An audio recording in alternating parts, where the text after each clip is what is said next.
Hi అండి, నేను మీ Shilpa Vinay. Welcome to Vinsy kitchen. ఈరోజు వీడియోలో మనం బెల్లం మాగాయ ఇన్స్టెంట్గా చేసుకునే బెల్లం మాగాయ ఎలా తయారు చేసుకోవాలో చూద్దాము. ఎండు మాగాయ అయితే ప్రాసెస్ చాలా ఎక్కువగా ఉంటుందండి. ఈ ఇన్స్టెంట్ మాగాయ అయితే చాలా ఈజీగా చేసుకోవచ్చు. టేస్ట్ కూడా చాలా చాలా బాగుంటుంది.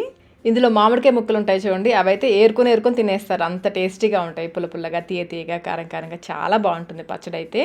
మరి ఇంకెందుకు ఆలస్యం, ఈ ఇన్స్టెంట్ బెల్లం మాగాయ ఎలా తయారు చేసుకోవాలో చూసేద్దాం రండి. బెల్లం మాగాయకి తోతాపురి కాయలు బాగుంటాయండి. కొంతమంది అయితే వీటిని కలెక్టర్ కాయలు అంటారు.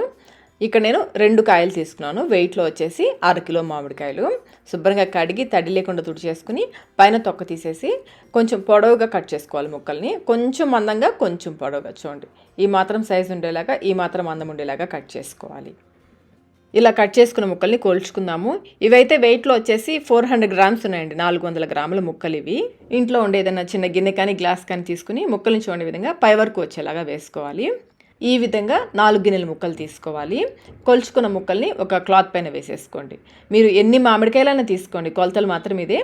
4 గిన్నెల ముక్కలు, పెద్ద గిన్నె అయినా పెద్ద గ్లాస్ అయినా ఏదైనా తీసుకోండి. 4 పై వరకు వచ్చేలాగా తీసుకుని 4 ముక్కలు తీసుకోవాలి. 4 గిన్నెల ముక్కలు తీసుకోవాలి. ఇవైతే సుమారుగా కొంచెం నాకు 4 గిన్నెకి కొంచెం తగ్గాయి. ఈ విధంగా 4 గిన్నెల ముక్కలు కోల్చుకోవాలి. ఈ ముక్కల్ని క్లాత్ పైన వేసేసి ఒకదాని మీద ఒకటి లేకుండా స్ప్రెడ్ చేసుకోండి.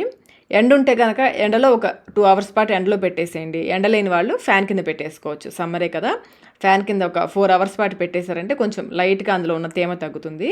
మరీ ఎండ పెట్టేయొద్దు. ముక్కల్ని చూడండి, ఈ విధంగా ఉండాలి. మరీ ఎండిపోకూడదు. కొంచెం లైట్గా తేమ తగ్గినట్లుగా ఉండాలి. ఇలా ఆరపెట్టుకోవాలి. ఈ ఆరపెట్టుకున్న ముక్కల్ని ఒక మిక్సింగ్ బౌల్లోకి తీసేసుకోవాలి. ఇప్పుడు ఇందులో మన ముక్కలు కొలుచుకున్న కప్పు ఉంది కదా, ఆ కప్పుతోనే 1/2 కప్ కారం వేసుకోవాలి. వెయిట్లో వచ్చేసి 40 గ్రామ్స్ ఉంది. అలాగే 1/4 కప్ సాల్ట్ వేసుకోవాలి. ఇది కూడా వెయిట్లో వచ్చేసి 40 గ్రామ్స్ ఉంటుంది.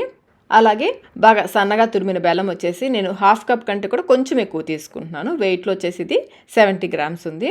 మీరు ఇంకొంచెం తీగ తినే వాళ్ళైతే ఒక 2 స్పూన్లు బెల్లం ఎక్కువ వేసుకోవచ్చు. బాగా సన్నగా తరిగి వేసుకోవాలి. అలాగే 1 టీ స్పూన్ వేయించిన మెంతుల పొడి, 1/2 టీ స్పూన్ ఆవుపిండి, ఇంకా 20 వరకు వెల్లుల్లి రెబ్బల్ని పైన పొట్టువలు చేసుకొని వేసుకొని ఇవన్నీ కూడా బాగా కలిసేలాగా కలుపుకోవాలి. పసుపు వేయడం మర్చిపోయాను. కొంచెం పసుపు, 1/8 టీ స్పూన్ పసుపు కూడా వేసేసుకొని బాగా కలుపుకోవాలి. ఇందులో బెల్లం అయితే మీ ఇష్టం అండి, మీరు తినే తీపిని బట్టి వేసుకోవచ్చు. కొంతమంది అయితే 4 కప్పుల ముక్కలకి 1 కప్పు తురిమిన బెల్లం వేసేస్తారు. బాగా తీయగా ఇష్టపడే వాళ్ళు అలా వేసుకుంటారు. ఇందులో బెల్లం స్కిప్ చేసి చేసుకున్నాం అనుకోండి, కారం మాగాయ. బెల్లం వేసి చేసుకుంటే బెల్లం మాగాయ. 2 కూడా సేమ్ ప్రాసెసే. బెల్లం వేస్తే బెల్లం మాగాయ, బెల్లం వేయకపోతే కారం మాగాయ. ఇలా బాగా కలుపుకున్న తర్వాత ఇందులో నూనె పోసుకోవాలి. మనం ముక్కలు కొలుచుకున్న కప్పుతో 1 కప్పు నూనె తీసుకొని ఇందులో సగం నూనె మాత్రమే పోసుకోవాలి. నువ్వుల నూనె అయితే బాగుంటుంది. నువ్వుల నూనె కానీ పల్లీల నూనె కానీ బాగుంటుంది. 1/2 కప్ నూనె పోసి మిగిలిన 1/2 కప్ నూనెని పక్కన పెట్టేసుకోండి. నూనె పోసాక నూనెలో ఇదంతా కూడా బాగా కలిసేలాగా కలుపుకోవాలి. ఇందులో బెల్లం అయితే బాగా సన్నగా తరిగి వేసుకోండి, త్వరగా కరుగుతుంది. పెద్ద పెద్ద గడ్డల్లాగా కాకుండా బాగా సన్నగా తరిగి వేసుకోవాలి. ఈ విధంగా బాగా కలిపేసుకొని కొంచెం నొక్కి పెట్టేసుకోండి. నొక్కి పెట్టేసి పక్కన పెట్టేసుకోండి. ఇప్పుడు ఈ పచ్చడికి మనం పోపు వేసుకుందాము. మిగిలిన 1/2 కప్ నూనెలో సగం మాత్రమే వేస్తున్నాను. 1/4 కప్ నూనె పోసేసి నూనె కాగిన తర్వాత కొంచెం ఆవాలు, కచ్చపచ్చగా దంచుకున్న వెల్లుల్లి ముద్ద 1 టీ స్పూన్ నిండుగా వేసుకుని లైట్గా వేయించుకోవాలి. ఇది కొంచెం వేగిన తర్వాత 2 ఎండుమిర్చిని తుంపి వేసేసుకోండి. ఇంకా కొంచెం ఇంగువ, కొంచెం 2-3 పఫ్స్ ఇస్తే సరిపోతుంది. కొంచెం ఇంగువ వేసేసుకొని స్టవ్ ఆఫ్ చేసేసుకోండి. ఆ వేడికి ఇవి వేగిపోతాయి. ఇవి కొంచెం ఎర్రగా ఎంతవరకు వేయించేసుకొని పూర్తిగా చల్లారనివ్వాలి. ఇది పూర్తిగా చల్లారిన తర్వాత మనం పచ్చడిలో కలుపుకుంటాము. పచ్చడి చూడండి, కొంచెం సేపటికి బెల్లం కరిగి ఈ విధంగా కొంచెం లైట్గా పలచబడుతుంది. ఒకసారి బాగా కలిపేసుకొని ఇందులో పూర్తిగా చల్లారిన పోపు వేసుకోవాలి.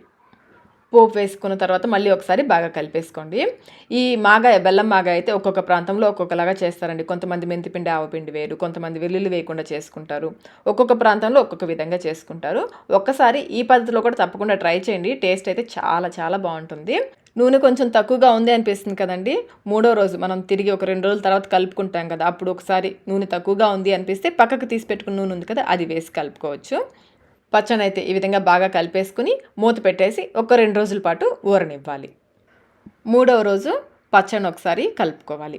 3 రోజుల తర్వాత చూడండి, పచ్చడి బాగా ఊరి నూనె పైకి తేలింది కదా.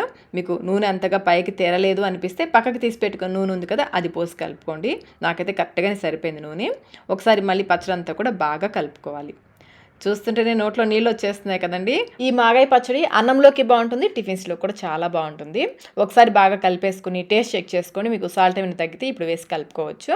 నాకైతే అన్నీ కరెక్ట్గా సరిపోయాయండి, నేను ఏమీ కలపట్లేదు.